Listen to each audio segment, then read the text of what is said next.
All right, welcome back to the Backyard Quarterback Fantasy Football Edition Part 2. I feel like we got some good feedback. We didn't get too many comments or anything, but we definitely got some views up there. So we're going at it again.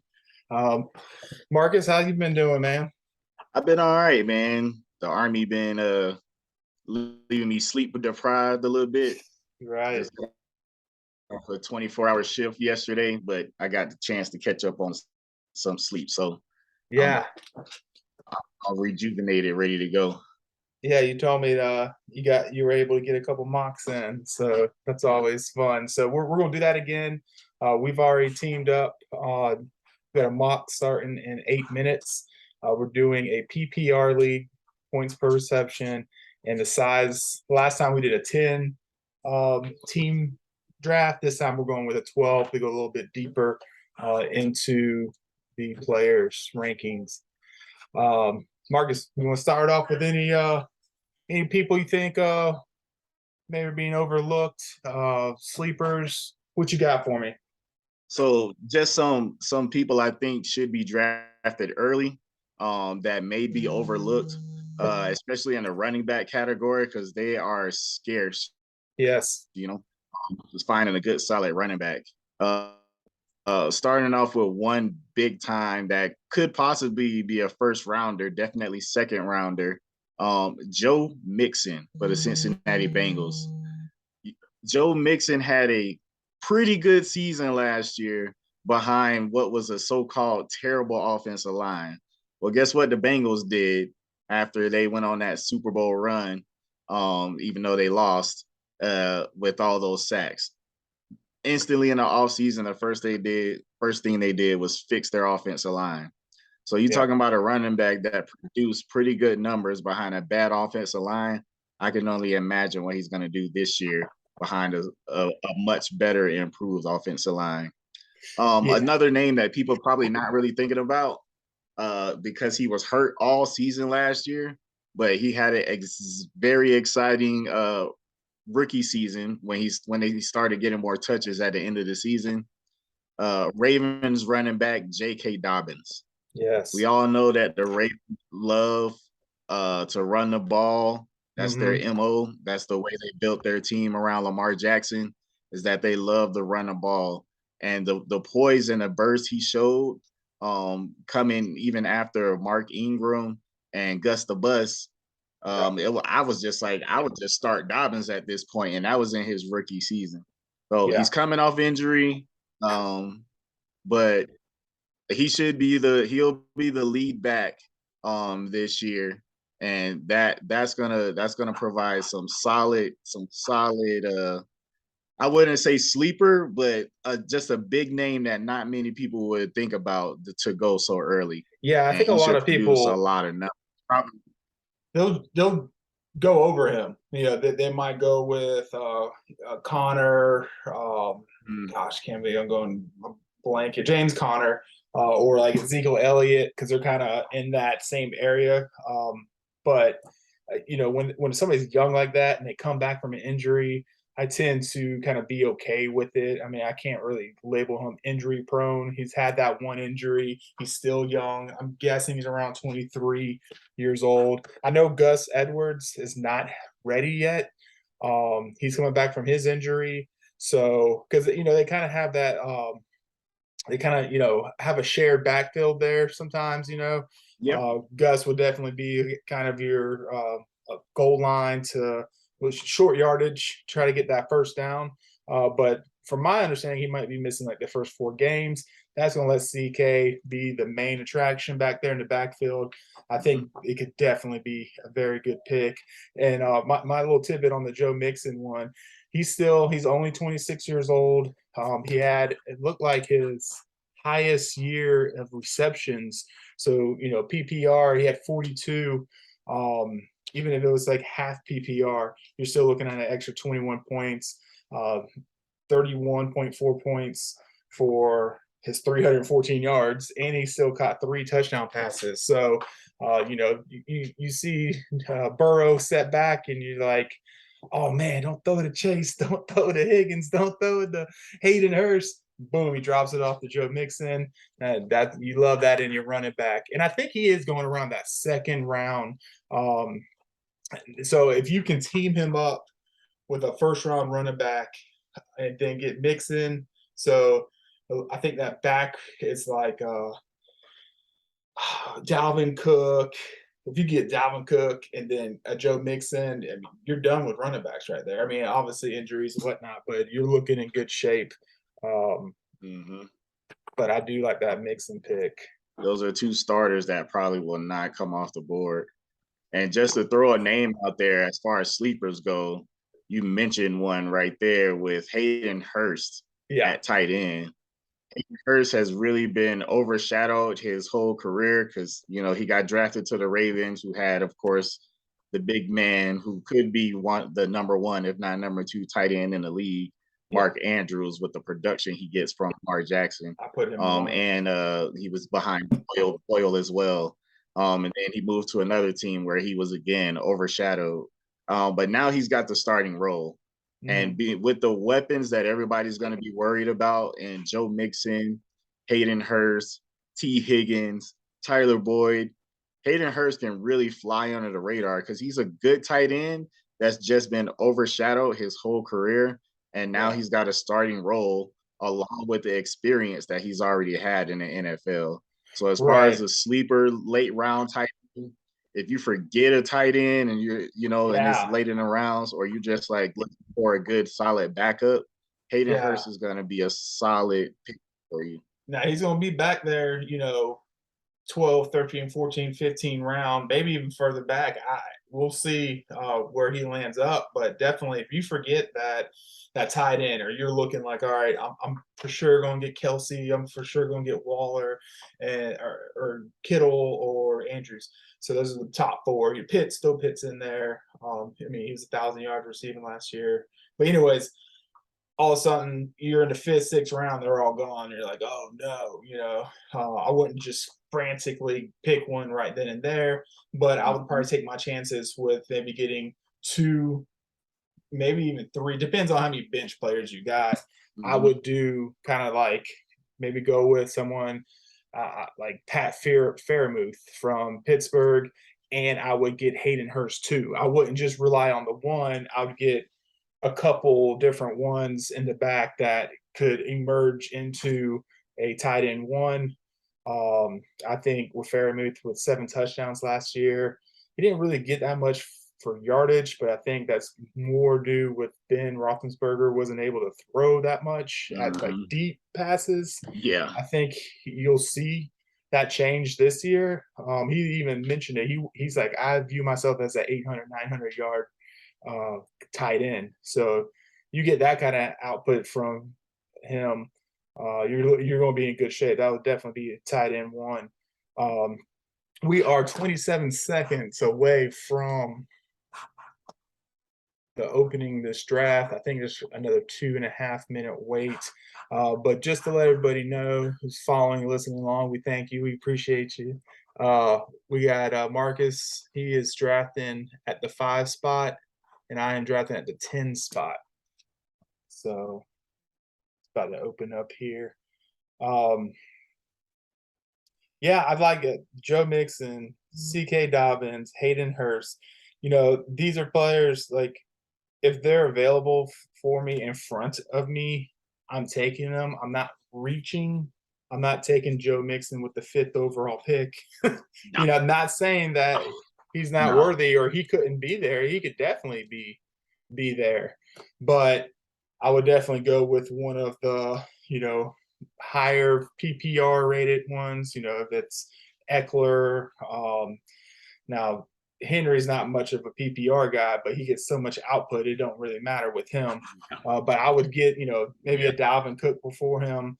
So I wouldn't reach, but if he's in that 2nd round and I can team him up with another running back, or maybe I went receive, maybe I went Cooper Kupp, you know, maybe I went Jefferson, and I'm really looking for an RB1. He'll be good in that 2nd round if he's available, because he might come off the board. Yep. Another good RB1, RB2. If you miss some early, He split a lot of reps last year. But Rojo is gone for the Tampa Bay Buccaneers. He is now a Chief. Don't even know if he's going to make that roster because they got a pretty deep running back field right now.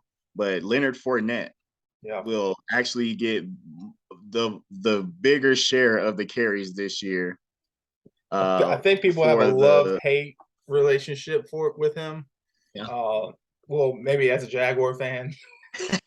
But I mean, he's kind of done this, like, I think when he was a rookie year and he came to Jacksonville, he was like a top 5. He had a great season, like really good. And then the next year he had like a letdown season. And then we kicked him off the team. He went and kicked butt for the Buccaneers and won a Super Bowl. And as you know, Tom Brady is a drop off to the running back kind of guy. You don't really think of Fournette, or I don't really think of Fournette as some type of like PPR running back, but he is. I mean, I think he had 67 receptions. I'm going off of memory here. I'm actually going to pull him up. I mean, that's insane. I mean, we saw Mixon, he had 43, and that was his career high. And then you go here with, please, stats, Fournette. Last year, see, with the Jaguars, he had 36, 22. And then he actually, his final year with the Jaguars, he had 76 receptions. And then in Bucks last year, he had 69. That's huge in PPR. That's adding like an extra touchdown. If you get 5 receptions, that's 5 points of his PPR. Exactly. And then even if it's just 20 yards, that's 7. And if you add a touchdown, I mean, I really like that. I think he's, maybe if you got a whole bunch of Jaguar fans, you might be able to get him in the 3rd round, and you're looking real good. Yeah, you're right. You're right. All right, the draft has started, and it looks like it's going pretty quick. I'm in running backs. I hear you're already up. I'm already up. Oh, man, they put me in a bind. So you got 2 receivers there, Justin Jefferson, Jamar Chase, if you want to go that route. The running backs available is Derrick Henry, Najee Harris, Alvin Kamara, Dalvin Cook. I like running backs first, and the most production I see here is Najee Harris. Nice. As far as PPR goes, he's not splitting carries. He wants the workload that Pittsburgh is probably gonna get him. I see him being like a Le'Veon Bell type of workload when he was a Steeler, as far as in the run game. They probably won't put him out at wide receiver like they did Le'Veon Bell, but he'll still be a big factor in the passing game. I'm now on the board. The top picks in order for ESPN PPR ranking is Alvin Kamara, Devontae Adams, Deebo Samuel, Stefon Diggs, Joe Mixon, we just talked about. I will go Kamara here. He was injured last year, or just, I don't know, maybe an off year. I don't know if he played a full year. I'm going to go ahead and draft him. He had injuries. I think it was and when he's 4 weeks or 5. When he's up and running, he can be a huge fantasy player for you. I'm hoping that happens. I know he was huge when Drew Brees was quarterback. Don't know if that's going to be the same case with Jameis, but I think he's a dog. I think I read something on Kamara saying that when he was injured 4 weeks, the Saints went 0-4 in that span without Alvin Kamara. Yeah. So that just shows you the workload that he gets and what he brings to the team. I do like your Najee pick. He's a young player. He showed out last year. He was a top 5 fantasy player, running back. So perfect RB1. And then, like you said, the Steelers coaching staff ain't really changed that much ever. So they love them running backs. Like you said, Le'Veon Bell, and, we had James Conner there when I think Bell went out, and who was that? Marshawn? No. Mendenhall. I remember he was a bad boy. I'm going to team up. I'm going to do – we were talking about Joe Mixon here. I got Stefon Diggs, CeeDee Lamb. I'm going to go with the double running back here just to team up. I think Joe Mixon and Kamara teamed up that running back position. I'm probably not even going to be looking at running backs for a while. That's a Um, solid one too. yeah, I feel pretty good with the later receivers this year. I've been very big on picking receivers early the past 4 or 5 years, really, because I mean, if you get one of them top ones, it gets crazy, like Yeah, 200-yard games and it three does. touchdown games, and it's like very Mhm. exciting. And if you get 2 of the 3 hit, I mean, you're pretty much unbeatable. Well, here we go as my pick again, Ooh, and I look already who's at know. the top of I the list. already know. Somebody we Leonard just talked Fournette. about, Leonard Fournette. You know, I think I'm gonna double up on the running backs too. Wide receivers are coming a little bit later. We still got a lot of big names on the board, Yeah, but running backs who carry the full workload are hard to find. yeah, So let's just yeah. go with Leonard Fournette. I don't think we talked to you. You said Rojo's not there no more. Ronald Jones. They got a Mm-hmm. rookie behind him, and Tom Brady ain't gonna put up with some rookie back there trying to pass block for him. Nah, Brady would you want throw that somebody to ball in the speed him. dirt and yell at that dude, "Get off the Mm. field! Give me Brady runs Fournette that back team here!" as much. You can be the head coach if you want, but the real head coach is Brady. Right, right, exactly. Just a few names out here. You will be the next one picking. It's a little far off. But just to give people an idea, we got Mark Andrews out here, which could be the number 1 tight ends between him and Kelsey. The receivers are still looking good. Keenan Allen, T. Higgins, Mike Evans, Pittman, A.J. Brown, Terry McLaurin. Running backs scarce looking. I mean, you got Saquon Barkley, which just went off the board. Nick Chubb, he's not, he doesn't get the carries as a running back one because they got Kareem Hunt. Um, it's not that many running backs at this stage. After this first 2 rounds ago, uh, Everybody else pretty much splits carries a yeah, lot. yep, And and that's why they're back. You're mhm. you're you're picking now, yeah. Yeah, I'm picking now. I'm tempted to go ahead and get Mark I Andrews, man, would, but I really feel like I need a wide receiver. yeah, You say true, you would? yeah, I like them, And I think that's what I'm gonna go with. I rarely get a tight end this early. I like to get tight ends a little bit later, but the production he's gonna get with that receiver core in Boston, which yeah. is why he's the highest ranked tight end this year in It's fantasy.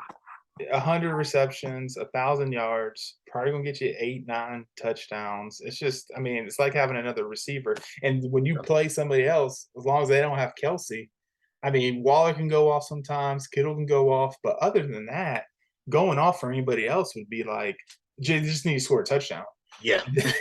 I mean, it's a big drop off after those guys. Kyle Pitts, I love him as a player. I'm kind of scared of him with Mariota. I don't know. He might be all right, but I'm at the board here with Mike Evans, Jalen Waddle, Mike Williams, Brandon Cooks, Kyle Pitts, a couple running backs back there. I do need a receiver. I'm gonna go with a touchdown king. I think he had 16 touchdowns last year. Mike Evans. They got Chris Godwin. They're gonna bring him Consistent. back a little slower, but he's at end zone presence. He can, he's one of those guys.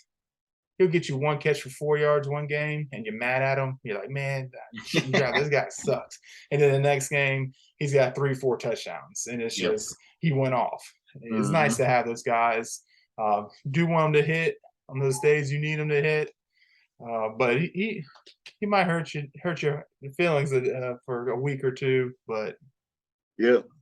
A few receivers that I see here on the board. mm-hmm. Um, a new quarterback with Russell Wilson, Jerry Jeudy, and Cortland Sutton.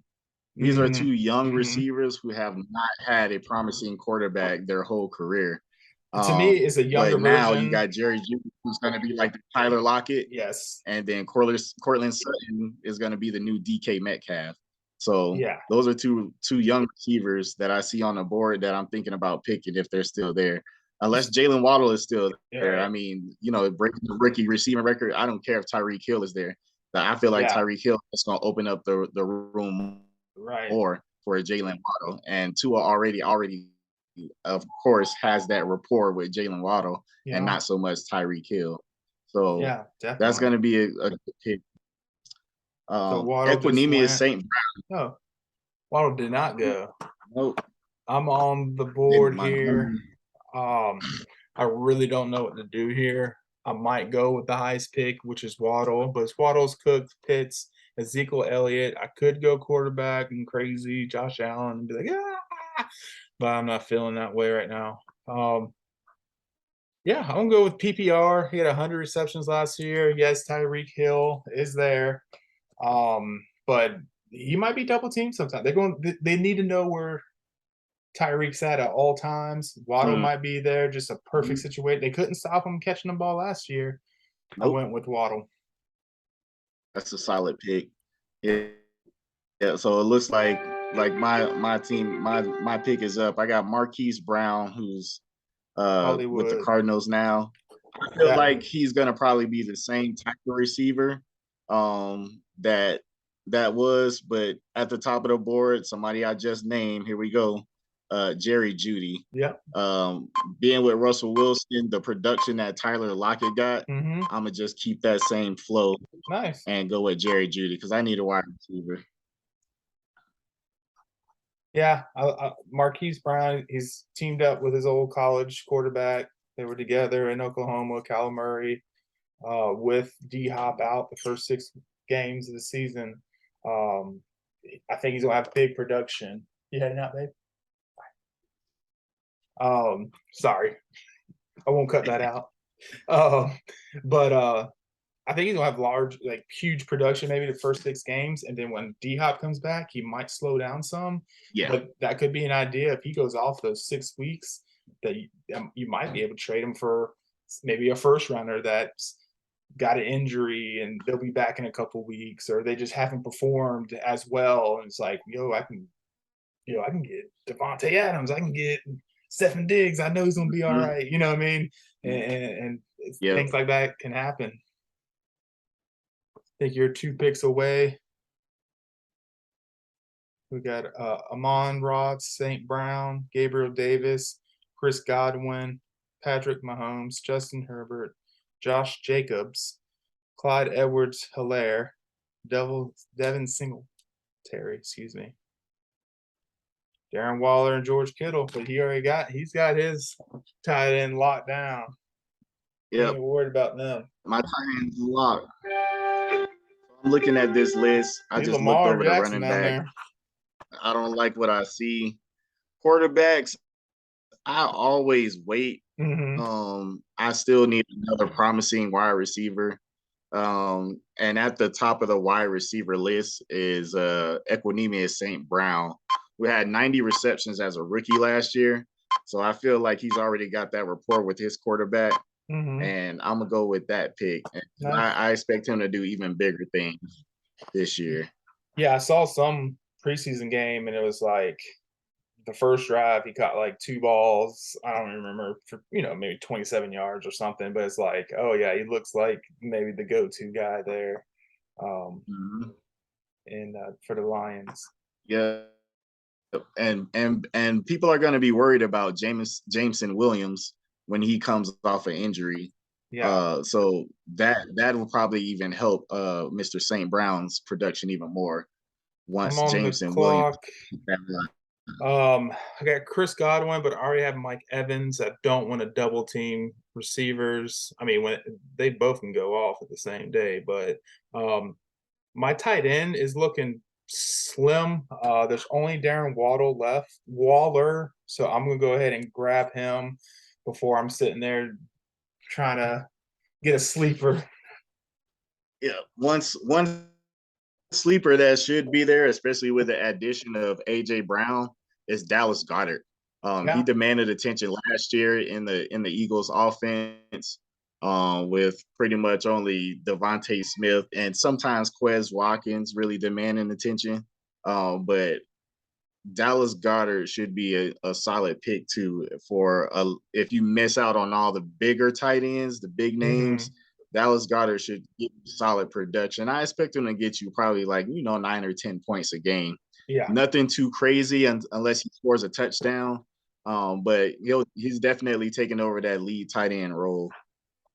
Yeah, I like Waller. I think the only thing that concerns me, and Waller's the one I picked, is his age. But I think he's all right still. He was injured. I think he only played like 8 games last year. But now with Devontae Adams, it's almost like that Waddle Hill thing we were talking about. Oh yeah. People are going to be paying attention to Devontae Adams at all time. And I think prior, everybody had to pay attention where Waller was. So you might have somebody spy on him, a safety spy on him, and a linebacker on him, or DB if he's out on the receiver. So sometimes it was he would get shut down for games, and the other Yeah, games he would get 13 receptions. So I think having Devontae on there might open him up some. Here I got 10 seconds. Chris Godwin, I really would love to pick him. I'm not too. I jumped the gun here. I went with Juju Smith-Schuster, still 25 years old. He's got one of the best quarterbacks in the league with Mahomes throwing to him. They don't really have a number one wide receiver. I think he could be it, especially if they move him all around from the slot to the wide out. I mean, I think he could be. I think they call it the X guy, but he could be that guy. He's proved it. He's had 100 receptions when Big Ben was slinging back in the day. Yeah, he has. All right, I'm on the board again here. I'm looking at the flex chart right here. Yeah. I think I'm gonna go ahead and fill that in before I take a quarterback. And at the top, I'm looking at two names at wide receiver with Adam Thielen and Amari Cooper. Y'all know Amari Cooper is the big route runner. But if I'm doing this the real way, I'm gonna take Adam Thielen just because I already got a couple of people that's already on bye week 9. And he's so you don't want too many people on the same bye week. And I think and Adam Thielen is money. He had a down year last year because he got still had injured, 10 touchdowns. But every year before that he produced. Yeah, still had he 10. still did. And the year before that he had 14. So, 24 touchdowns in 2 years. I'll take it right now. I definitely taking it. All right, I think you're 4 picks away. Okay, I see your boy Jalen Hurts out there. Don't do it. Don't do it.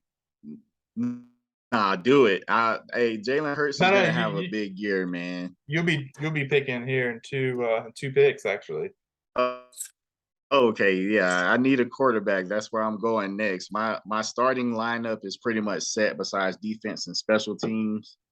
So this is the round where I usually generate, go ahead and snatch a quarterback. And Jalen Hurts, Dak Prescott, Tom Brady is at the top of that list. They just picked Jalen Hurts right before me. Front of your face. Yep, right in front of my face, man. You know what? Somebody that I might go with, I'm looking at here with the pass production that he had last year with behind a better offensive line is Joe Burrow, man. Nice.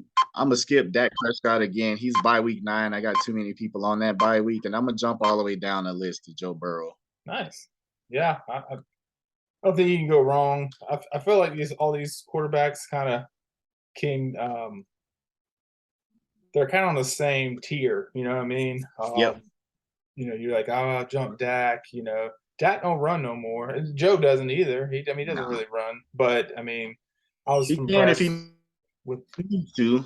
Yeah, if he has to. I'm on the board 15 seconds. I have a Christian Kirk, boy, Jacksonville Jaguar, but Yay. I don't know. He's big money Christian. $88 million man, but I think I'll go quarterback also. I'm gonna go with Russell Wilson.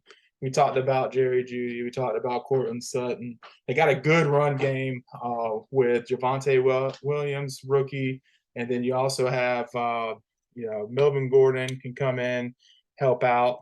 My son here is helping me out with my draft. But I like it. I think he's going to improve. It's crazy how one bad year, he didn't have offensive line. He didn't really have too much going on for him. So, he doesn't perform fantasy-wise. And now everybody's like, don't want him? Give me Russell Wilson. Oh, yeah. Definitely Russell Wilson's a top player. He's always been a top player. I think he's got the prettiest deep ball in the league. And those are going up to Cortland Sutton or Jerry Jeudy, hands down. And then they still got the speed guy who hasn't really panned out yet, but this could be his year for explosion. So that could be a sleeper in KJ Hamler. I Yeah. think he ran like a 4.240. So if they can get him going along with the other two, since they lost It's Tim my pick. Patrick, 10 that could seconds. be a good three-headed piece. I didn't even know it was my pick. I went ahead and got DeAndre Hopkins. I went down the board. There was quite many receivers in front of me, but he's gonna be out 6 weeks from suspension, so it's not an injury. But since I went running back, I just wanted to beef up my my wide receivers there. Yeah, I'm a beef up wide receivers too. I'm looking at the flex position right now. I was thinking about going defense this round, but you got the main man, Some good Alan names. Lazard, who I think is Yeah. going to be the main target I think his for Aaron quarterback Rodgers was this year. MVP last year. Yeah, his Yeah. quarterback was definitely MVP. Yeah, I don't think that's a bad. This for being such a late round pick. I think it's a steal. I think that's definitely. I think I've seen him at like in the 60 range in Yahoo. Mhm. So it's funny when that's another thing I like to look at other rankings too to kind of compare the rankings and stuff. But Alan Lazard in the what are we in the 10th round right now, 9th round? That's a pretty good pick.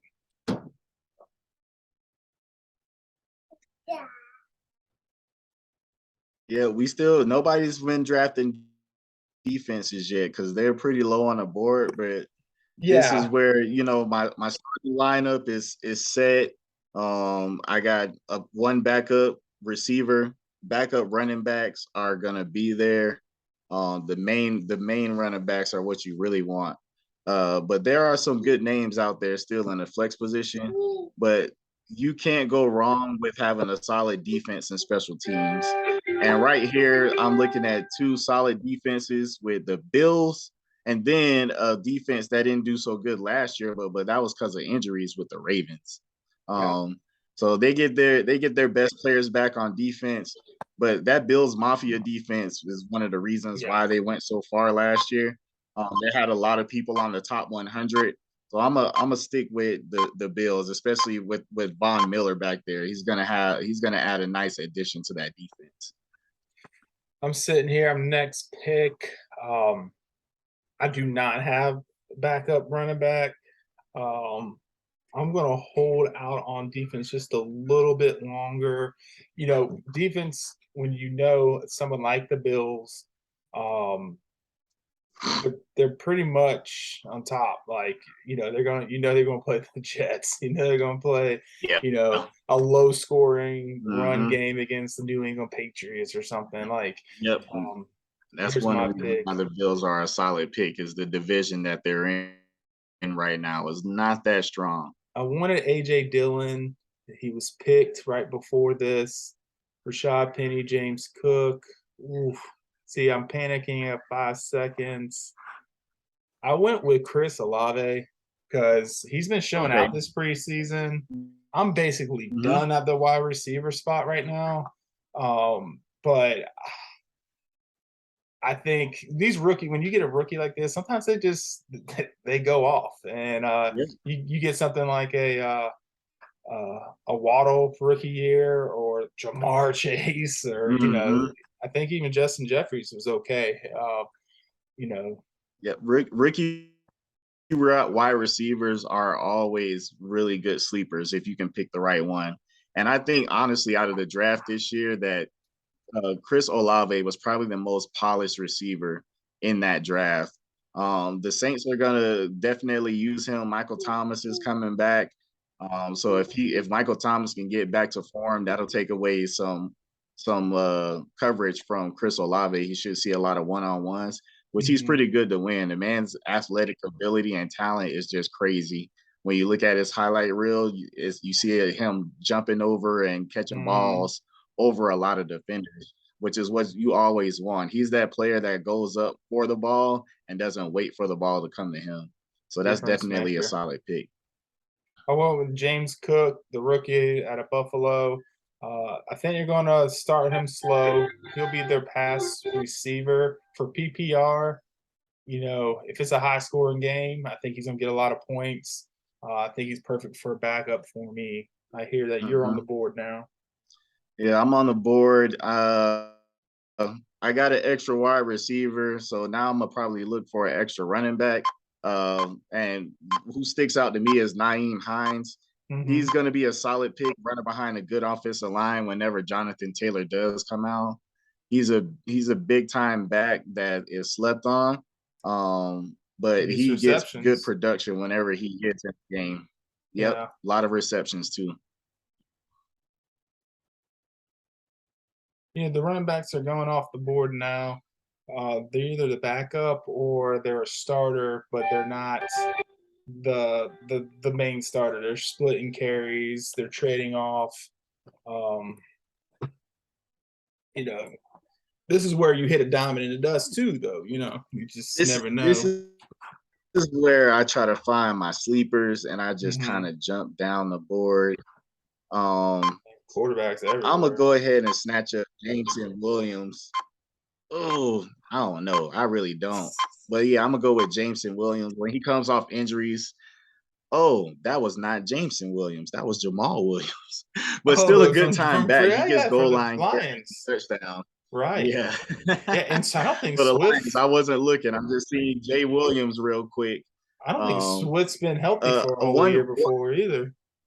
No, no, he hasn't. He has always had a couple of games that he's missed. A sleeper wide receiver that I'm gonna probably try to get in these later rounds. Um, George Pickens Yes, for the the, Georgia. the Georgia Bulldog. I wanted Philly to draft him Hmm. in that second round. We went with an offensive lineman instead, which I'm not mad at because Cam Jurgens has been crushing it all preseason long. But I definitely wanted that George Pickens pick because I feel like he's gonna have big time production and he's been killing it this preseason. So especially if Kenny Pickett ends up starting, I feel like George Pickens is gonna be his number one guy. Yeah, because they got Deontay Johnson. They Mm-hmm. got Claypool, Chase Chase Claypool. Claypool, and then Pickens. Yeah, and then Pickens he had a really nice touchdown in the preseason. He had to do the two toe touch, kind of keep it in, look special. And these other guys are going to have more defense paying attention to him than Pickens. So Pickens can definitely be that guy to have some large games, especially when they're paying attention to where Claypool and Deontay's at. All right, I took Kenneth Gainwell.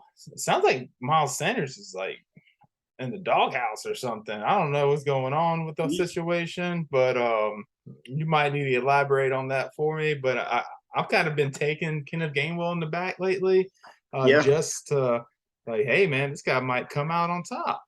yeah, he might. The thing about Miles Sanders is, well, one, he hasn't had the production that we expect him to have because Philly just hasn't given on the ball. But if you look at his yards per carry, he's tied for the highest yards per carry in the league. Yeah, Um, so that's one thing that Miles Sanders just needs is to be given the ball more. But he has had some injury issues as well.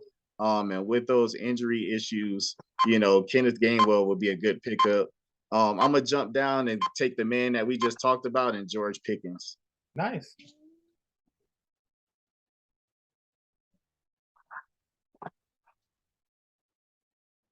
Yeah, yeah, Yeah, that's obviously we just talked about him, but I do like that pick. I really think Trubisky is going to freaking like just because how bad poorly Big Ben was, and Trubisky sat on the bench last year behind Josh Allen, and sitting on the yep. bench for a year it might not be that bad. I think it worked out Mm-hmm. for Jameis. Jameis was looking like he was doing really well until he got injured after Mr. sitting behind Drew Brees. 30 for 30. You had your Aaron Rodgers was behind Brett Favre for a good 3 years. I it might have been longer, maybe it had been shorter. I can't really remember, but being behind a great guy, I think he could come out. And you never can be down on Pittsburgh. No. Yeah, so I'm here on the board again. I think I'm gonna look for a backup quarterback right now. But with the receiver core he has, I'm gonna go with Carson Wentz. I think he's gonna do pretty nice things out there in Washington.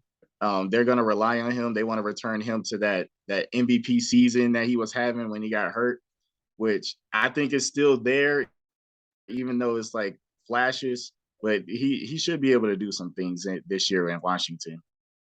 Just definitely don't do it against Philly. All right. I'm on the board here. I got two wide receivers, two running backs. I think I might need to go ahead and get my backup quarterback just in case. I see Jameis Winston out there. I went with Jameis because I looked up at the clock and had 1 second left. Deshaun's out there. He's suspended for 11 games. Matt Ryan, Ryan Tannehill. I just went with the safe pick to me. He'll be okay from a bye week.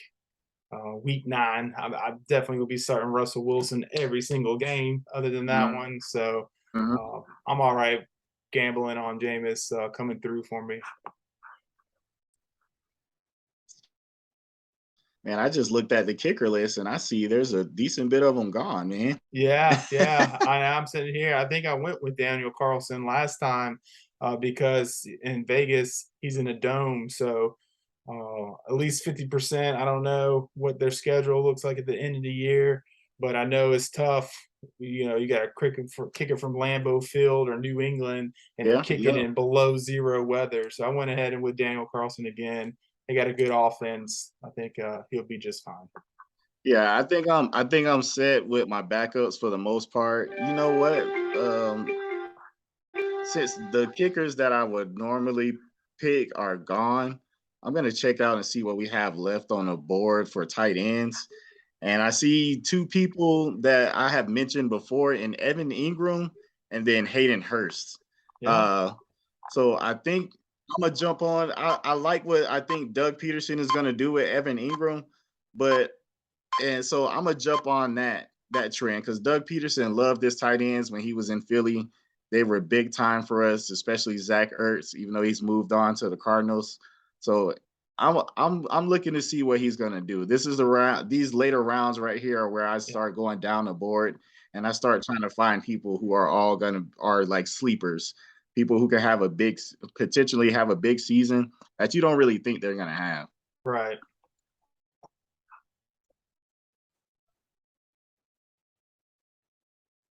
See a couple of names on here that Isaiah, I don't know how to say his last name, Pacheco for the Kansas City. I mean, he's probably 4 string, but I've been seeing articles of people saying like he's connecting with Mahomes real nice, like pass catching and stuff like that. Yeah. Same with Jalen Tolbert. I think he's top 3. Like he's gonna be a starter. Who'd you go with? I went with Mecole Hardman, somebody dude, that I at picked this that late in for the last time. draft? This late in the draft, How is he way Mecole down Hardman is there? a big time steal, man. He was still there. I saw that name. I What was in like, the "There's no way I'm passing world? this up." Yeah, How is he still there? still there. So, like I Um, said, Andy Reid moves on from a big time player. He has a player that he likes to replace him. yeah, I went with that Isaiah guy that I was just talking about with Mahomes. I mean, I'm probably not gonna play him. I'll probably end up dropping him. But for any reasons, the beat writers were right. I might have just got one of them steals in the draft. Here I got my last pick. A pretty equal running back. I do need maybe a backup tight end. I'm gonna look at them. Oh, Hayden, but I'm gonna go with Gerald Everett with Herbert as his quarterback. He's still very athletic guy. I think he with Herbert as your quarterback, I think he might be able to bounce around and do some things, get some touchdowns. Keenan Allen and Mike Williams are going to be big just because of how much they like to throw the ball. He's constantly went up in his yards passing each season. I'm on the clock. I need a kicker. Big time Philly fan, Woo! Jake the Snake Elliott. He's money for a kicker. And I feel like Philly's going to be able to do some good things moving the ball down the field, getting that kicker in range to score some points. Right now, I'm just writing down my team here. I'm gonna do the same with yours, and we're gonna kind of just talk about them like last time.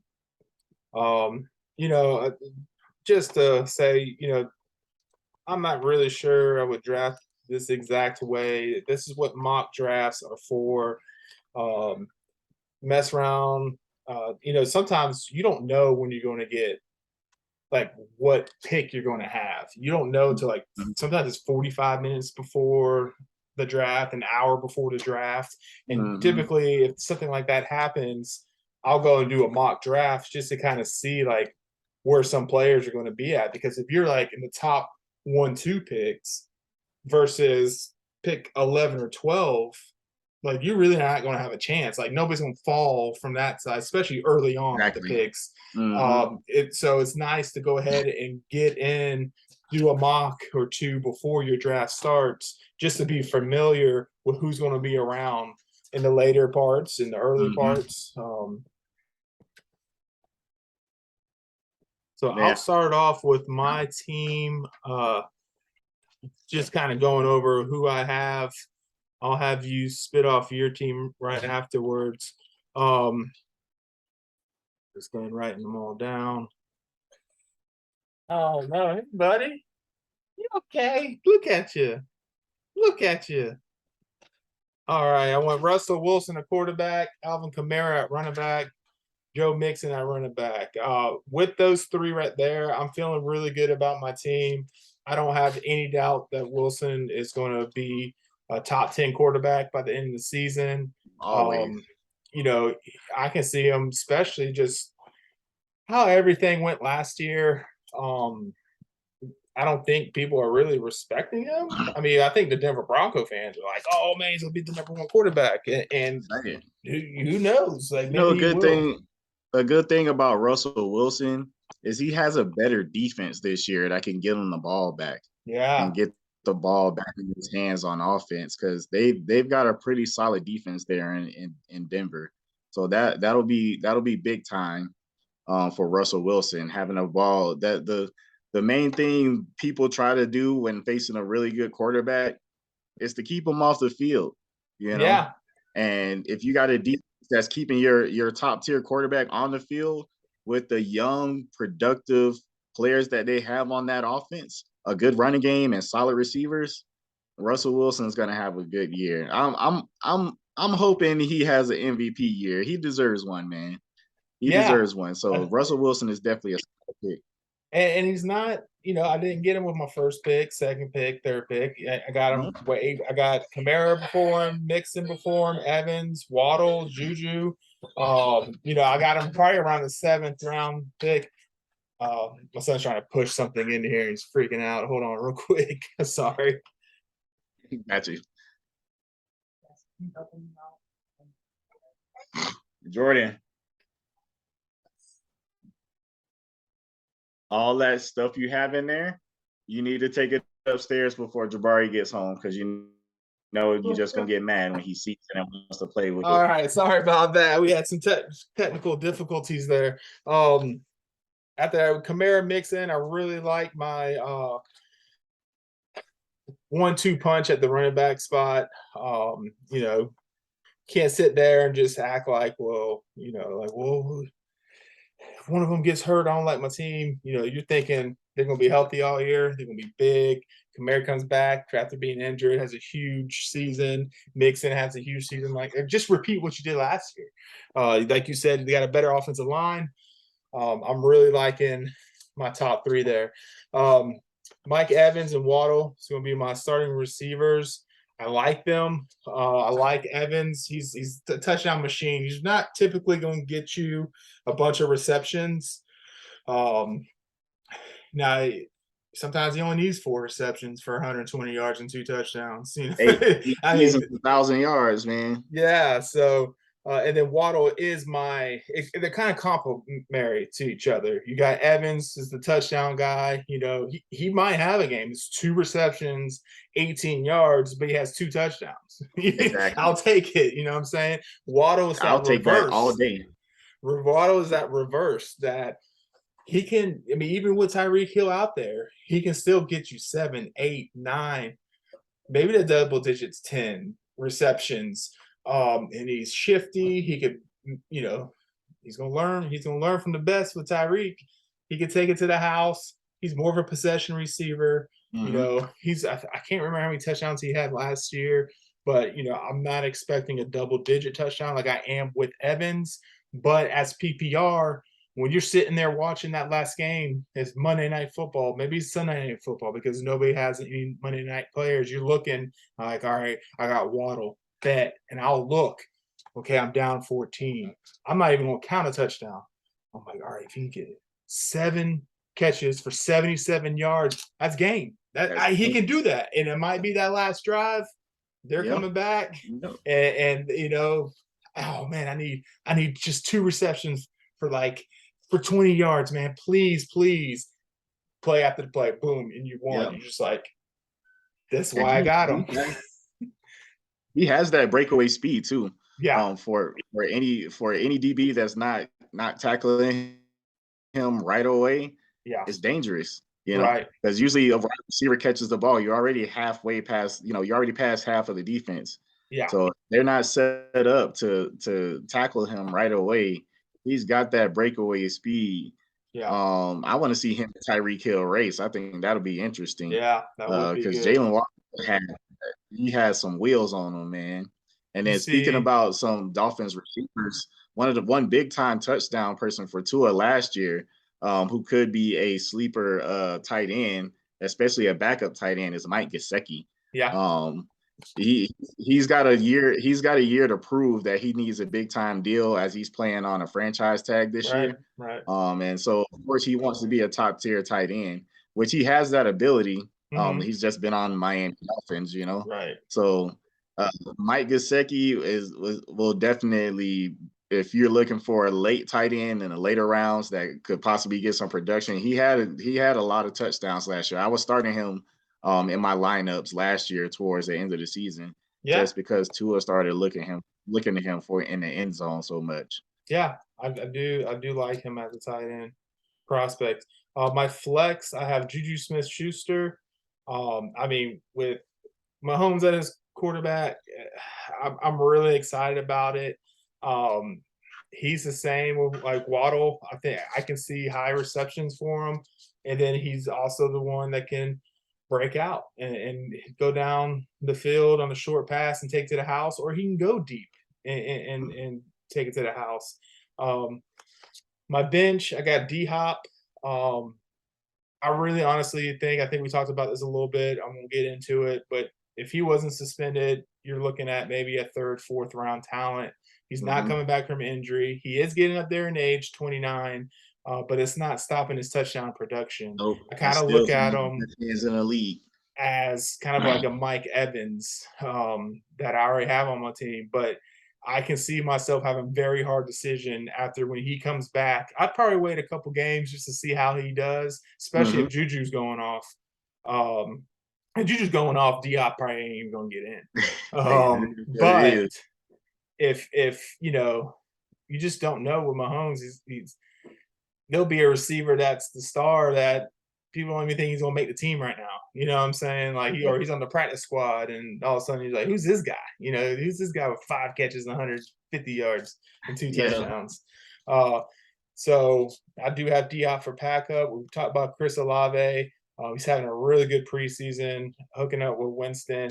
I've been reading articles that's saying like, because Michael Thomas is that number 1 receiver who hadn't played in 2 years. But they're saying Chris Olave is looking like a number 1 receiver out there, and they can put him in the slot also. My backup running backs, I'm not too crazy about. I got Kenneth Gainwell, and then I got this Isaiah Pocahontas looking last name. Is it I Pacheco? yes, I don't even Oh, know there his you name. go. But I'm probably gonna be in a situation with a team like this, Mhm. especially sometimes you'll find that running back in the first 2 weeks of fantasy because a player went down, maybe out for the season, Yep. and maybe somebody already has the backup, or I'm going out there, I'm getting the other backup, the rookie, the guy, who knows this guy, I can drop, pick him up. I would definitely be looking this first couple of weeks for some type of scenario to help Mhm. out my backup running back. I do have quite a few receivers, so I could package, two guys for one type scenario, or find somebody that has some, maybe not their number one running back, but maybe they have like Kareem Hunt, or they got AJ Dillon that gets 50% of the carries, 50% of the offense for cheap. Um, and then my backup quarterback is Jameis Winston, and I went back up tight end is uh, Gerald Everett with the Chargers. Um, I think it's a solid team. I think when I put it on paper and I look at it, I don't think I'm looking at it just like, wow, this is the greatest thing I've ever seen. But it's very top end heavy with hitters of Russell Wilson, Alvin Yep. Kamara, Joe Mixon, Mike Evans, Waddle. I mean, it is, you do have Tyreek Hill. It's going to be interesting. It could be good. It could be bad. We won't know. We don't know. We've never seen it before. So I'm leaning on it might be better. Juju Smith-Schuster, you don't know who Mahomes is going to pick as his number one guy. You just don't Nope. know. You don't know. Um, so I like my starting receiver, starting running back, starting quarterback. I think that's very strong to have. I can work with everyone else to kind of maybe make something happen. But I'll give this maybe a solid B plus, maybe B. If I look back at just, you play, devil's advocate. Hey, Kamara might get suspended for 6 games. He got arrested at the in Vegas during the Pro Bowl. Like, just Nope. certain things. I could talk some mad stuff on my team, but I think it's a very solid team. Go ahead with your team. We start off at quarterback with Joe Burrow, who, I mean, last year he had what, 34 touchdowns, 46,000, 4,600 passing yards. And that's what you want. He ranked just outside of the top 5 when it comes to stats for quarterbacks last year. So being as late as I got him, that's a solid pick. Najee Harris, top 5 running back, over 1,200 yards last season. Not too many touchdowns, but then again, he's one of those players that also gets passing catches, which is always great for PPR. Then we got Leonard Fournette, who was splitting series. It would be him in one series and then Ronald Jones in the next series. But like I said, Rojo is gone. So Yeah. Leonard Fournette is going to be the main back there. Like you said, Tom Brady's not going to want to back in there on passing downs. That's not able to block, especially a rookie that's not proven yet. Yeah. So he's going to be a good one.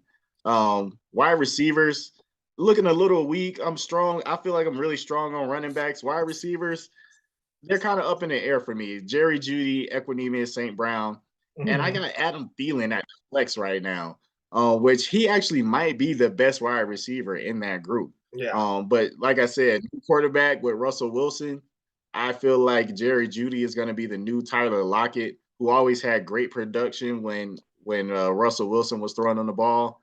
And then someone who had over 90 receptions last year in his rookie season, Equanimeous St. Brown. The big one for me right here at tight end, Mark Andrews. We all know what he's gonna do. Mark Andrews ranked number six last season as far as receivers go, and he's a tight end. Yeah. Over 100 receptions, over 1,300 receiving yards, 9 touchdowns. He's Lamar. Every quarterback usually has that one guy where they're in trouble that they look for, Trust. and Mark Andrews is that guy. And when and that Lamar you went trust. down last year, he did just fine with the backup quarterback. Oh yeah, Hundley. yeah, he really did. Yeah, he With still performed with Huntley. Yep. He still performed with Huntley too. So you see how important he is in that offense. Yeah. Speaking of the Ravens, by the way, that's somebody, one receiver I had as a sleeper pick, Rashad Bateman. I agree. But he's going to take on the number 1 receiver role. Marquise Brown is gone. Right. I can't even tell you another receiver on their roster right now besides him. So Doovie, yeah. You know, there's one receiver I remember his name, Devin Duvernay. That's what I was trying to say. I couldn't pronounce it. I have a hard time. I think you triggered me into saying his name. But Rashad Bateman, if you're looking for a receiver in the later rounds, that could be a big time production receiver. He spent most of his rookie season injured, but he had a decent showing, for the Ravens. No, he's a first round draft pick that they had hopes for him. I think he was from like Central Michigan. He's one of those smaller schools. But just balled out. He had 6'2", I want to say. But I remember I got him in a dynasty league. I got him on my bench right now. But I'm excited to see what he does. I really want to see. Yeah, I'm excited to see him too. I didn't really see his name when I was trying to find my sleepers. So he's in that top. That's what it is. I think between like 50 and 60s. I think he's in that spot right there because he's the number 1 receiver for the Ravens, and typically a number 1 receiver for them does well. Yep. So somebody got him. So especially in a 12-team league. Then we talk about defense, right? So we got the Bills for our defense. Their biggest challenge is going to be the Miami Dolphins this year. I like them against Mac Jones, and everybody else in that division. I like them against the is it the Jets, I think? Yeah. Is also in that division. So I definitely like them against them with Zach Wilson being out a few games because he thought he was Lamar Jackson in the preseason. Zach Wilson thought he was Mike White in the preseason and made a cut and tore I forget what injury it was, something in his knee. I think it's only like 4 weeks. He'll be missing for the first few weeks. But he's still a young quarterback that I think has some growth to do. So young quarterbacks against a top tier defense, you can't go wrong with that. And then kicker Jake Elliott. So then we get into my backups with Alan Lazard is actually on my bench right now. Yeah, and I like that for a bench player, especially if he takes on that role for Aaron Rodgers. So like that's a solid bench pick. He could be some trade value. Yes. Or if one of the other ones, if St. Brown or Jerry Jeudy doesn't pan out, Alan Lazard is gonna be big time down there. I agree. Like you said, his quarterback was the MVP. He makes it work with what he got. He always has. You know. I think about like Peyton Manning. I mean, he has some good ones. Marvin Harrison and Reggie Wayne. I was thinking more like Dallas Clark. I used to say, if Dallas Clark was drafted by any other team, he would have never made the NFL. He would have been out in the first 2 years. But with Peyton Manning as quarterback, he's probably going to go down as, whatever the Hall of Fame the Colts have, he'll be in it. But Tom Brady, where's these damn receivers come from? He did have Randy Moss 1 year. That broke the touchdown record. I think he had 25 or something like that, 23, 25. They went Jerry off. Rice's record. But Edelman comes through or Wes Welker or just these crazy people come through, and it's just like these 1,000-yard receivers. And I think Aaron Rodgers is that type of quarterback also. He can probably work with what he has with a little bit more of his magic and accuracy and everything. So I do like that Lazard pick. A number one receiver from Aaron Rodgers is great. Yeah. So that rounds that off, man. And then we got Jamal Williams as a backup running back. Mm-hmm.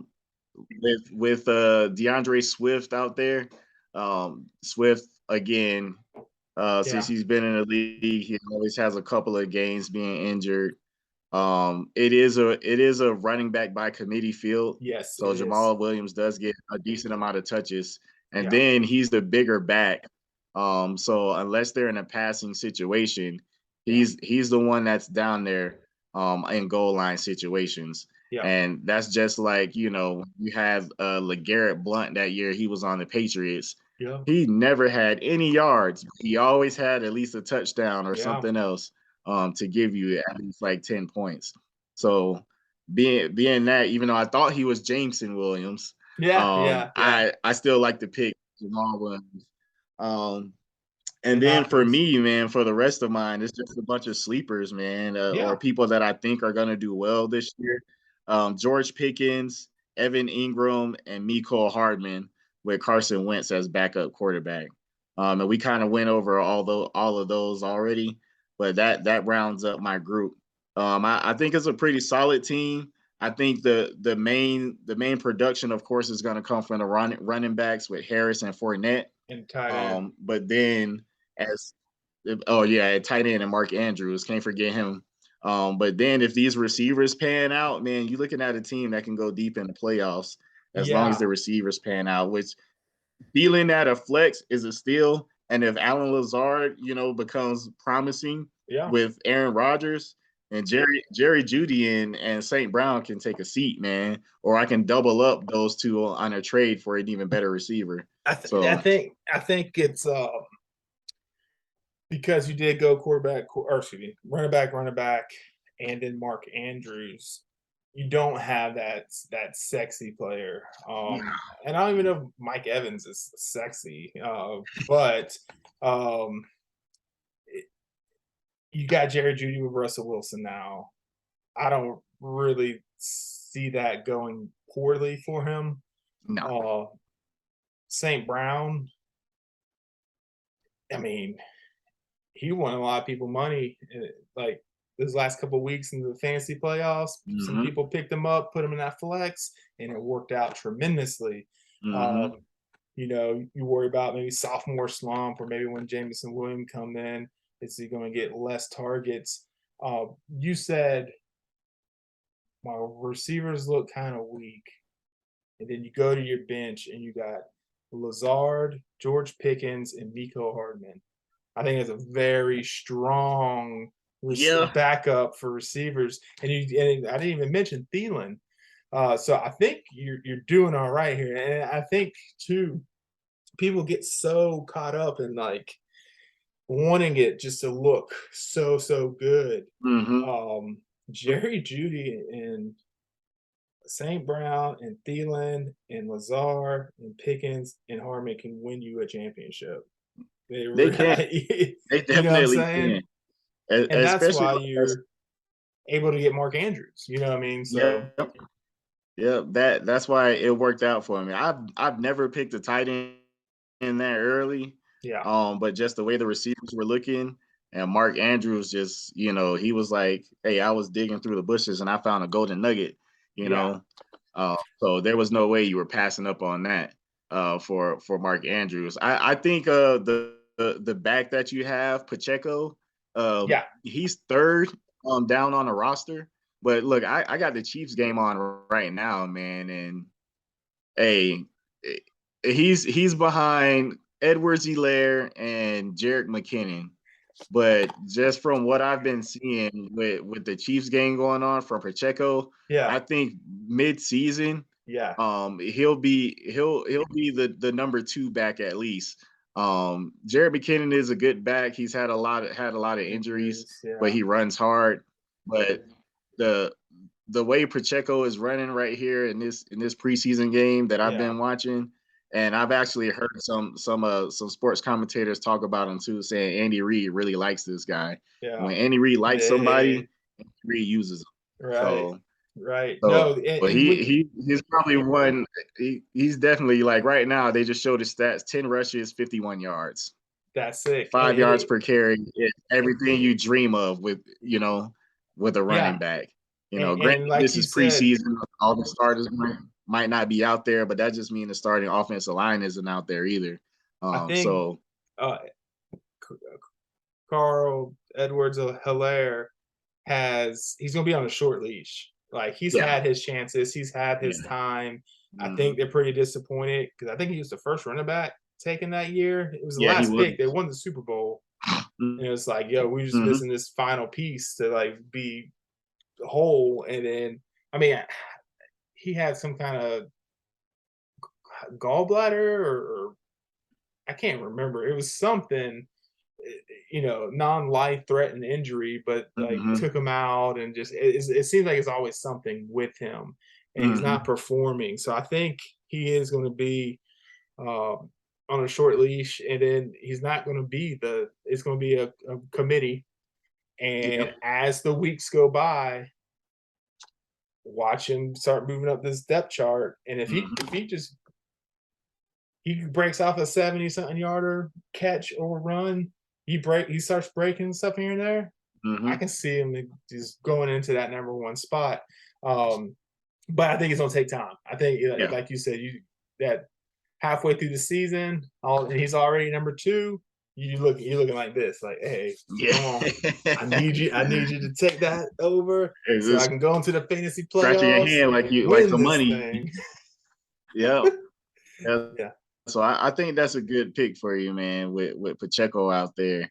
And you got a pretty solid roster over there too.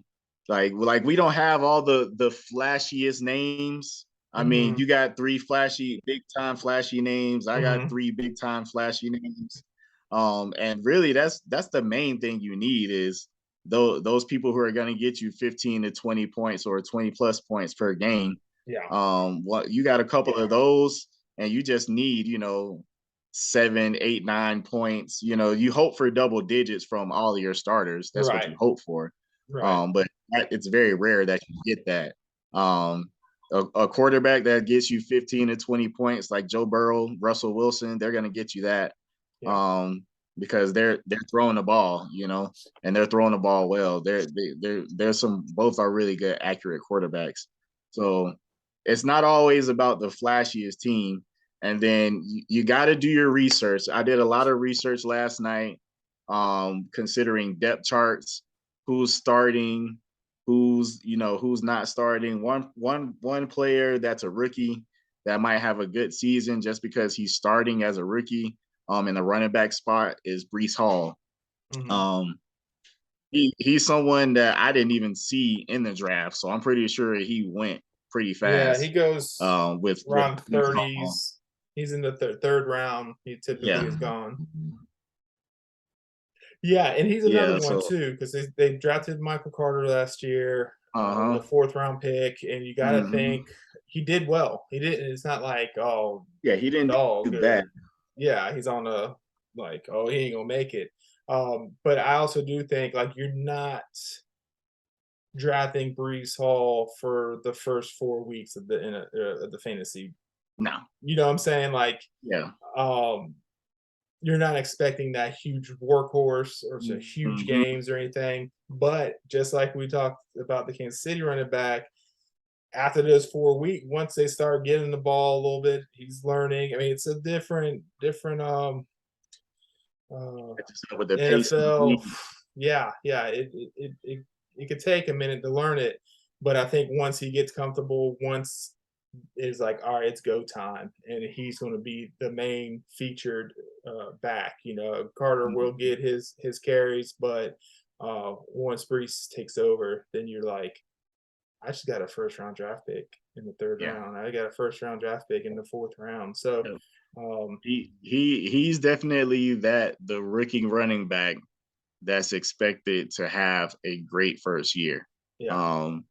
Maybe 1,000 yards, maybe close to it. It all depends on the production that they give him. With Zach Wilson still being young, I would expect the Jets to run the ball a lot. A good, solid running back is always a good ticket for any quarterback, but especially a young quarterback to take some of that pressure off. So if he can stand up and get out there, like I said, Brees Hall, he's been an earlier pick, I think like maybe fourth rounder. I think he's around there with Travis Etienne. Yeah. And I think Ezekiel Elliott, J.K. Dobbins. So I think they're all kind of right there around that same area. But I agree. I wanted to drop a little knowledge that I have with tight ends. If you looked at the top quarterbacks, number one quarterback, Josh Allen, and then go down to the 10th quarterback, and I'm just going to make it up. I don't know. I don't have it in front of me. But it's Dak Prescott or Aaron Rodgers, David Carr. I don't know. But if you took Josh Allen's 400 whatever points he scored in fantasy and subtracted it by the 10th guy, it's like within 50 to 75 points. Yeah. It's not that big. When you break it down to 17 games, 17 divided into say 75, like, okay, so you average 3.5 more points than him per game. That's not that's not gigantic. You know what I'm saying? So I think that's why a lot of people tend to hold off. I think that's one of the things people say, like, you don't have to get the quarterback right away. Okay. No. If you really want Josh Allen and you're just so adamant about it, get him in the 3rd round, get him in the 4th round, wherever he's at, but don't get him in the 1st round because those weeks happen. It could be snowing and they're going to rely on the run a little bit more. They're going to, you just don't know. And a quarterback like, I'm trying to think of the Lions quarterback, Jared Goff. Jared Goff. I had a hard time thinking of it too. Took me a minute, like someone like him could beat you in the fantasy playoffs because he's playing in a dome and Josh Allen was playing in below zero snowstorm. Yeah. But the quarterbacks aren't that far apart. But then you go to the running backs, it's a little different because there's not too many workhorses. Derrick Henry gets the ball every single time. Okay. Whoever the backup is might get the ball once. I doubt it. But this man is just a workhorse. You know what I'm saying? Like, he's getting the ball. So once that 1st round goes by, you don't have anybody that's just is all committee. But those tend to be a little bit bigger drop off. Not much. I'm talking about 1 to 10, but nothing. Same with receiver. I mean, I'm gonna skip receivers, but tight ends. You read the stat of Mark Andrews, 107 receptions, 1,100, 1,200 yards. I can't remember how many yards. Close to double-digit touchdowns. I mean, that's top 10. You said it was 6 in just receiving, and he's a tight end.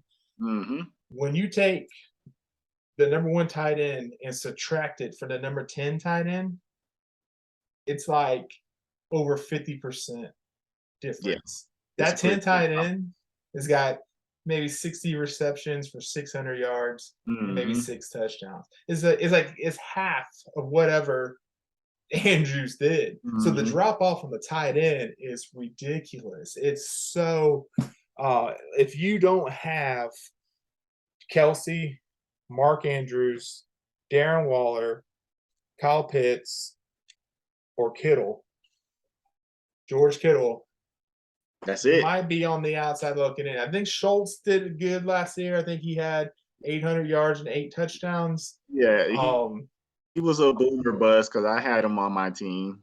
Yeah. He had some good games and had some weak ones. But if you Um, don't get one of those top tight ends, and it sucks because you kind of what happened with Marcus here. He don't have sexy wide receivers, but when you look at the rock, when you see Andrews right there, I mean that's like getting a first round wide receiver right there, yeah, and there it is. he's facing off, you know, Evan Ingram, or he's facing off, you know, all these people like, oh, I'll just get Tunyon from Green Bay. I'll just get, you know, I don't care about tight ends. Well, you better start caring about tight ends. I'll tell you that much, because the gap between them is very far. It almost double the statistics. Very, very. So I'm very big on the tight end. I know you saying you got Mark Andrews with the third pick. The third pick. Second might be a little early. I don't hate it because a top wide receiver 6 is a top first round pick, early second round pick. So I don't hate it, but you can get Mark Andrews at the third round. He falls to you. It's heaven sent. It's like, yo, That's your Devontae Adams. yeah, That's your, you know, maybe that's your Cooper Cup. You know what I'm saying? That's your big name wide receivers, yeah, in a tight end position. yeah, And there are some leagues that allow you, like if you have another tight end that ends up being productive, there are some leagues that allow you to put a tight end in the flex spot. yeah. So if you have two good tight ends and you can put one in the flex and have that other one still in the main TE spot, I've more done it. more power to you.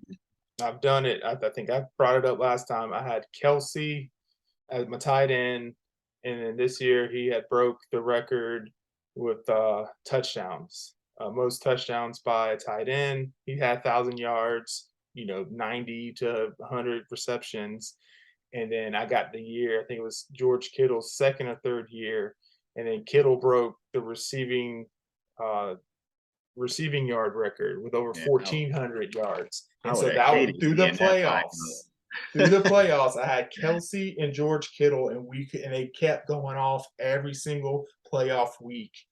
It I was would have like, hated seeing that. oh man, it was something amazing. It was almost like I couldn't do it again next year because Kittle wasn't going in the 10th round. He was going in the No. second, third round now. You know what I'm saying? 1,400-yard tight end. Like, you know, And that's why doing your research and finding Mhm. those sleepers are so important. I think Because Pat if you can Fairview could find be those that. sleepers that, yeah, he could be. We'll see what kind of production he gets. Yeah, Because Ben did use him as a good end zone as a good target. touchdown target last Yeah. year. So we'll see. I just looked up the depth chart, right? So you got a Juju Smith Schuster is the number one receiver for Patrick Mahomes listed right now. I Then like it. somebody we talked about last time, MVS, is listed at number 2, Marquez Valdez Scantling. And And he's then you going got back there. Mecole Hardman in the slot. Yeah. Yeah. Mecole Hardman in the slot. Yeah. Ooh, especially if he gets caught up in the defense where there's a linebacker on him. Yeah. Y'all better drop a safety, and most safeties in the league aren't as fast as a corner, and that's why they're a safety. Yeah. So I don't want to see. If you got Mecole Hardman lined up against a linebacker or a safety in the slot, I think Patrick Mahomes already knows what he's doing before the ball even snaps. So Yeah. I think without Tyreek Hill being there, I'm kind of not too, especially where he's going at right now. Travis Kelce, I think he's going to cause a lot of looks towards his way. So double that's team going to have all day. somebody open. You know what I mean? Like in Mahomes, there's no other quarterback that can tell, like, hey, you take Kelce out, I'm gonna burn you this way. And Miko could be that guy. And to get him your last pick, I think it's definitely a steal. There's a couple other guys like that. One guy's been moving up the board. His name is Mackenzie Wilson for the Bills. If you look at the Bills depth chart, we'll pull that up. He's a Georgia boy. I actually was watching some type of highlight. It was like Georgia's best highlights since like 2010. And it was kind of like it got my attention because it was like AJ Green going down the sideline touchdown. And it was just like, man, Georgia's had a lot of really good talent. Isaiah McKenzie, he's their slot guy. He hasn't broke out. He's 27 years old. He's still in the prime of his career. But Cole Beasley, he's 32. He had a big year last year. He's actually a free agent right now, probably due to his age. But if you go to Isaiah McKenzie's game log on the day after Christmas, Sunday, December 26th at New England, Cole Beasley was hurt, and they put McKenzie in the slot. McKenzie had 11 receptions out of 12 targets for 125 yards and a touchdown. Cole Beasley came back. He didn't play really the rest of the year. He had one catch, 3 catches in the playoffs, 1 catch against Kansas City.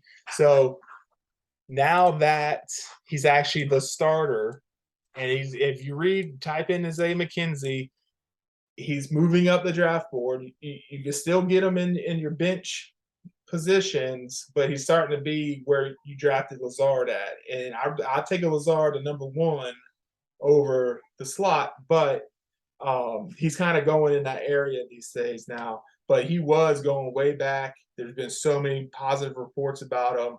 He's been flying up the charts on it. So that's another name to look at for potential breakouts. I also think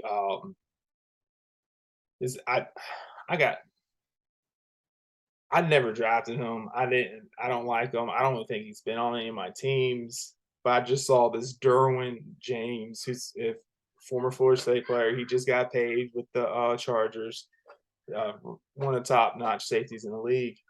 And he was asked by Ryan Clark.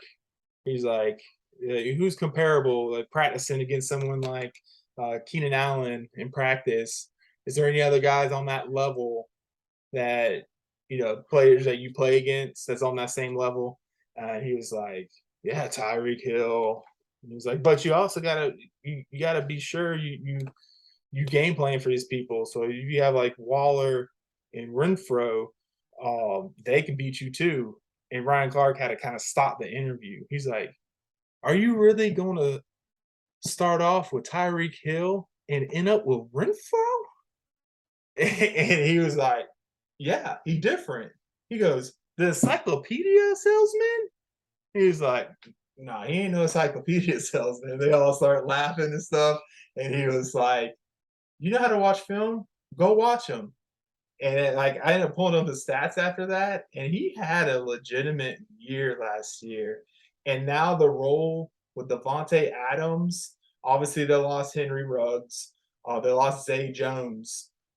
There's nobody else competing on the other side. Yes, they got Darren Waller, who's going to take some looks. You got to know where Waller's at. You got to know where Devontae Adams is at.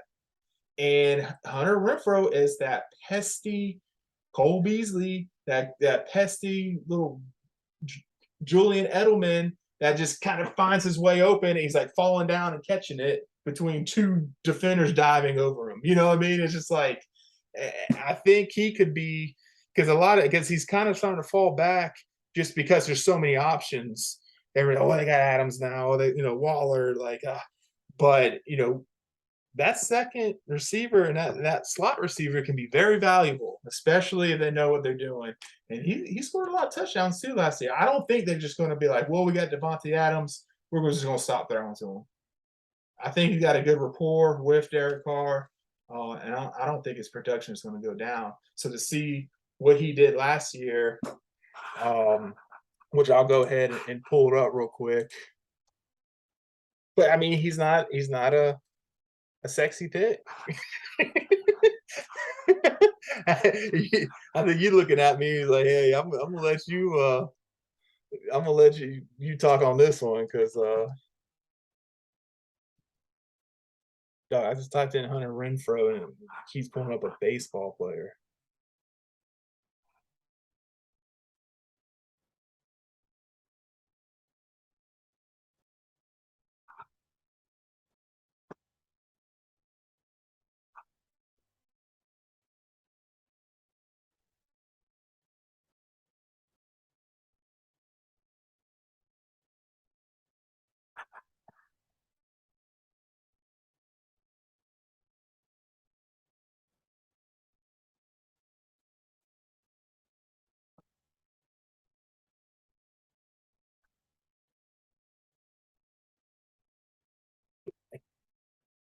I can't hear you.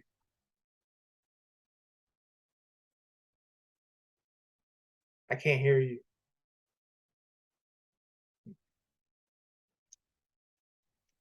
There we go. I don't know how Oh, that. I can I hear must you. have. I accidentally muted it. Oh snap! Okay, but I just 103 seen a crazy stat. receptions, 1,000 yards, 9 touchdowns. Hunter Renfro last year. Anybody 100 receptions? I don't think he'll get 100 receptions Nah, now with Adams, but I don't think his production is gonna fall too much. no, To go I ahead. don't think. Yeah, I don't think it'll fall too much. Of course, being old teammates, he's going to be looking Adams' way. Mhm, mhm. Being that Darren Waller is the tight end he is, Yeah, he's going to be looking his way. But when every single time when the defense is like, all right, we need to stop this guy or that guy, which is probably going to be on third downs, mhm, Hunter Renfro is the man to look to. yeah, And that right there is what's going to get him his production this year. yeah. Is when defenses are too focused on Adams and Waller, Hunter Renfro is going to be right there every time because he's going to only see one-on-one coverage, and he's that wide receiver that when it's zone coverage, he knows how to exactly find that sweet spot. It almost feel like when you, because I never had him on my team, on a fantasy team before, but I played against them, and you can overlook it. You can definitely like, oh, I'm gonna smoke this dude. He's got Hunter Mhm. Renfro starting. You know Yeah. what I'm saying? And then now that I look at it, it's like, I swear, if he goes off, I'm gonna be so mad. You know what I'm saying? Like, Yeah. um, looking at a game log here, let me just see of his top games. It's 13 receptions for always 117 yards. that one person that you're just like, oh, he ain't really done nothing all Yeah, season, and then and he's playing boom. against you, and he just goes slap off, and it's just like, what the heck just happened, man? Right, right. No. So maybe we should just change this whole segment to non-sexy wide receivers. Hey, non-sexy wide receivers. Another non-sexy while you looking that up, rookie wide receiver who's got some big shoes to fill, Treylon Burks. He's Yeah, listed as the number 2 wide receiver behind Robert Woods, who is starting to get up there in age, man. yeah, So when they need to pass the ball, it's probably going to one of those two people. They have Austin Hooper this year as their tight end, who's also starting to get up there in age as far as tight ends go. But Ryan Tannehill is he's a quarterback who's pretty reliable. He took me to the yeah, playoffs one year, actually. I yeah. got him super late because I was just picking players, and I was just like, oh crap, I need a quarterback. And Ryan Tannehill was there, and his numbers speak for themselves. Like he's not a sexy quarterback, but his numbers speak for himself. I think And he was a he good fantasy pick because he does run the ball towards the goal line too. I think he had an off year last year due to Derrick Henry Yeah, getting hurt. yeah, definitely. So I think it kind of screwed up their formula. It But definitely I did. picked him last year as my second quarterback because I had heard the statistic on him. It was like from week 7 to week 16, he was the number 2 quarterback in the league. I'm like, what? He, So I was like, yeah, dang. Like, and then they were getting Julio Jones. So I got really excited about him. I was like, dang. And I think the year before that, I think he might have got injured, but it was like week 1. to week 8, he was like the number 3 quarterback in fantasy. And I was just like, dog, why ain't nobody talking about this dude? You know what I'm Yeah. saying? So Mhm. so him being down there, especially we got a healthy Henry. I like that Treylon Burks pick, and he's going in that like 10 round area. So this would be a guy that would be on your bench. So it's not a make it or break it, but could be that still. He's taking over AJ Brown. AJ Brown's production was top notch. Um, Now he fills in that role. I think they got Robert Woods. I think Robert Woods is going to be the number 1 receiver, but there's Mhm. production to be made. I do, and I wouldn't mind with Robert Woods. I mean, he's come back from an injury. Mhm. Um, you're gonna have to pay attention to Treylon Burks because he's that body physique of a DK Metcalf or a AJ Brown. Like, Mhm. if Yep. you saw them with their shirts off, you're like, all right, they played linebacker. You know what I'm saying? Like these guys are like Huge big. dudes, man. Huge dudes. And he fits that mold. So is those like Terrell Owens or Des Bryant? I mean, it's just these big physical guys that can take over, or you see a safety come and they just get out of my way. I'm gone. And fast. I mean, you remember DK chased down, oh boy, from the Cardinals. Buda And that Baker. pick, it's just like, man, he's that big and that fast. Traylon Burks is in that category. He's Um, definitely who I wanted Philly to pick, but then we got the trade for AJ Brown. So I'm like, oh, I'm happy. I'm happy. I'll take yeah, that. Because other than that, I was like, we better pick Treylon Burks in the first round, match him up with, the route running ability of Devontae Smith, who's also mhm. another sleeper out there. They're saying he's gotten bigger and he's gotten a little bit bigger and stronger to be able to fight off defenders this year. Because I'm I mean, last year, man, he surprised. had defenders picking him up, man. Yeah, yeah. Just messing with him because of how They skinny he put him was. at So a one formation. They had him at a tight end for some reason, and it was the funniest picture oh of yeah, I him remember next seeing to the O him. line.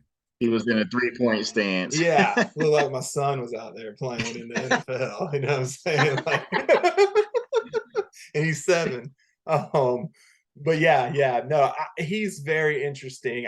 He's one of those that I'm scared to pick, but then I'm gonna be so mad. It's like I knew he was good, but it's Hmm. like he's going in he's going in that 70th kind of round, so 7th round, 8th round pick, and at that time, I feel like I kind of have my receivers, or I'm looking, Hmm. because my running backs are good, or now maybe I'm looking for a quarterback. Am I going to reach a little earlier? So it's at a position where I'm kind of scared to take that chance on him, but I can see it being a mistake. Like, you know what I'm saying? Because he didn't do bad last year at all. No, no, he broke the Philadelphia Right. rookie record for receptions last year. Yeah. So he didn't. It wasn't a sexy year, Hmm. but it was okay for like that receiver where your starters are Yeah. down and you got somebody on your bench, saying that you needed a decent outing from.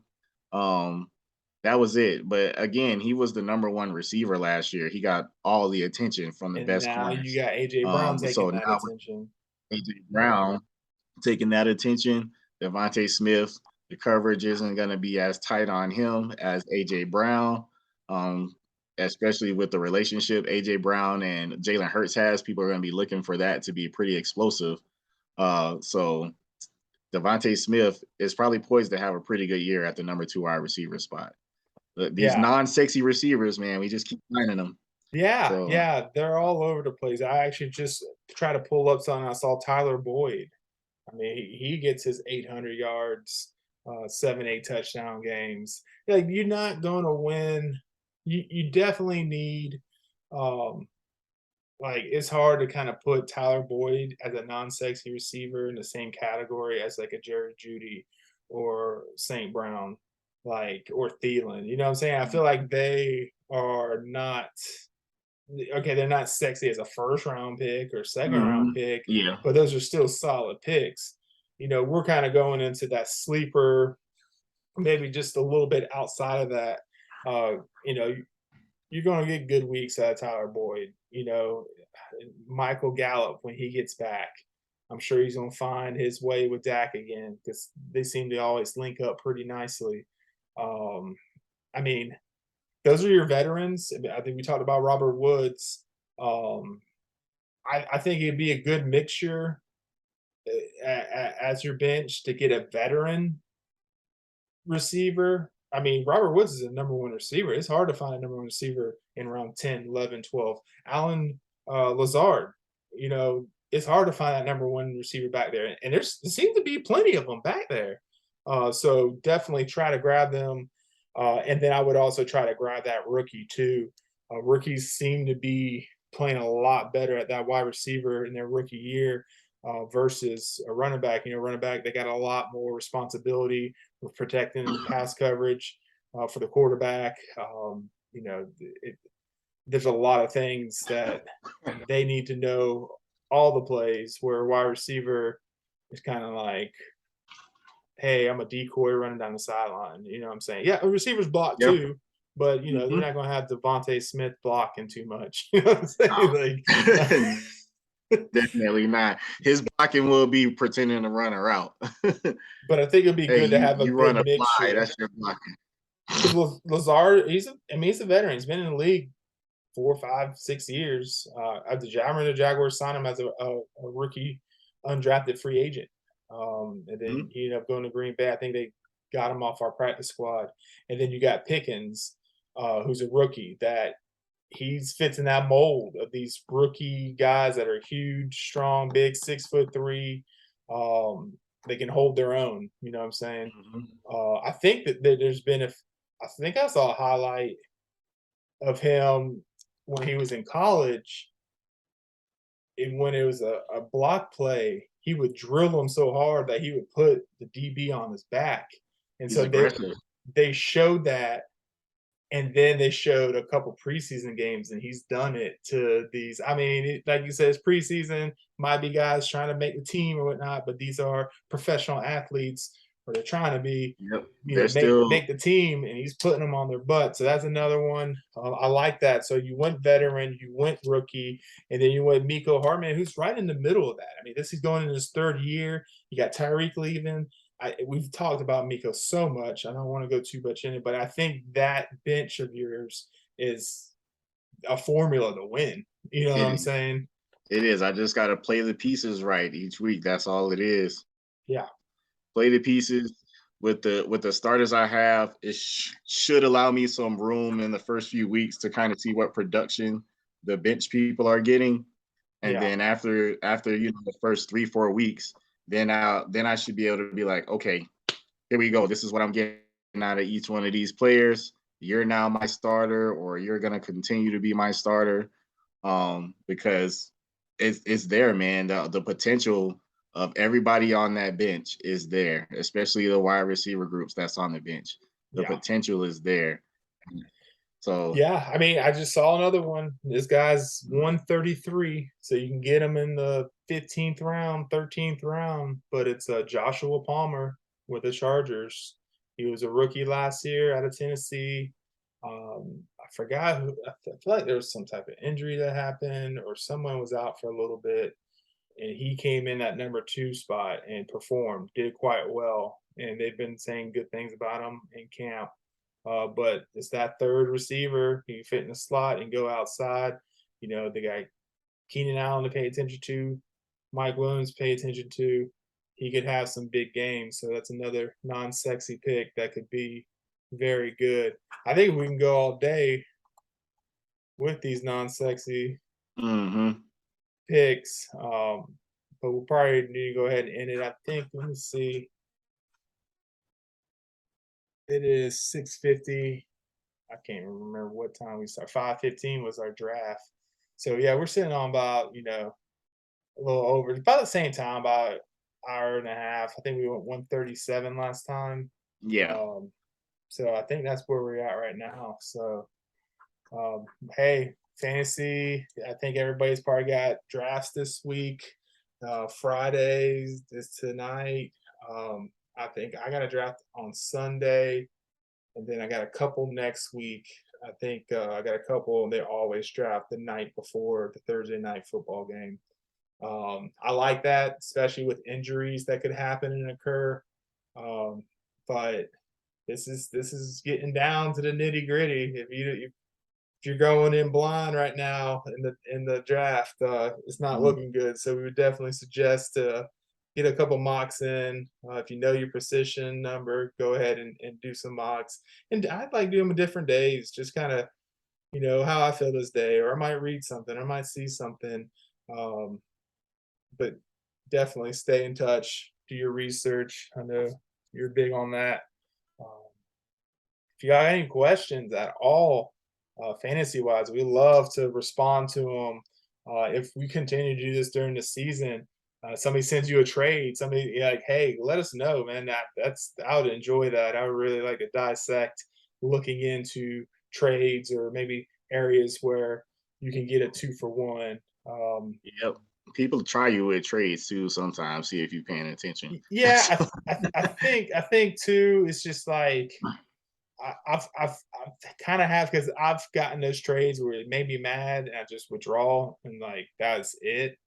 And people's like talk to me afterwards and they're like, I was just kind of throwing stuff out there. I wasn't like trying to, I was just giving you an idea of who I liked. Like, I'm like, man, I saw that trade and I was like, I didn't even want to do anything with you anymore. I didn't even want to be your friend.